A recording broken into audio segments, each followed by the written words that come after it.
এক মাসে ৩টি সিরিজ খেলে টি-20 বিশ্বকাপের প্রস্তুতি সেরেছে পাকিস্তান, যদিও সেখানে তাদের স্বস্তির সময় কাটেনি। গড়ের মাঠে নিউজিল্যান্ডের দ্বিতীয় সারির দলের সঙ্গে সিরিজ ড্র করার পর আয়ারল্যান্ডের মাটিতে প্রথম ম্যাচেই হেরে বসে বাবর আজমের দল, যদিও শেষ ২ ম্যাচ জিতে তারা মান বাঁচায়।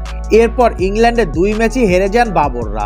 তবুও বিশ্বকাপে পাকিস্তানকে নিয়ে বড় স্বপ্ন দেখছেন সাবেক কিংবদন্তি অলরাউন্ডার শহীদ আফ্রিদি।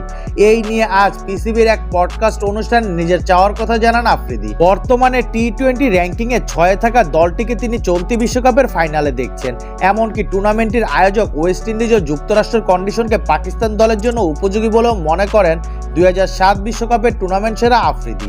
তিনি বলেন, ওয়েস্ট ইন্ডিজ ও যুক্তরাষ্ট্রের কন্ডিশন আমাদের ক্রিকেটের জন্য বেশ উপযুক্ত। আমাদের স্পিনার ও পেস বোলাররা ভালো এবং ব্যাটাররা দুর্দান্ত ফর্মে আছে। আর একটি গুরুত্বপূর্ণ বিষয় হচ্ছে ফিল্ডিং। পাকিস্তান ম্যাচ জয়ের ক্ষেত্রে এটা বড় ভূমিকা রাখতে পারে, সেজন্য প্রতিটি সুযোগকে কাজে লাগানো উচিত।